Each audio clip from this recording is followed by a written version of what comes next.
酒店隔離嘅櫻花樹未有冧，不過睇得出呢，佢稍後開嘅時候呢，會係好茂盛嘅。我哋今次入住嘅呢係梅園啊，呢間酒店叫梅園。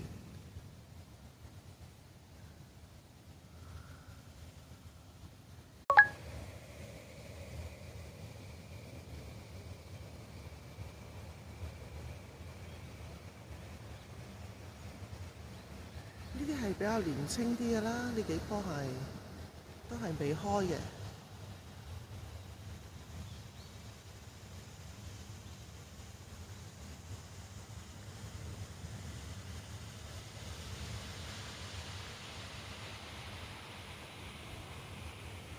趌一個圈又返嚟，呢棵大櫻花樹，你睇未開啲枝葉都咁靚咁茂，如果開滿真係冇得頂。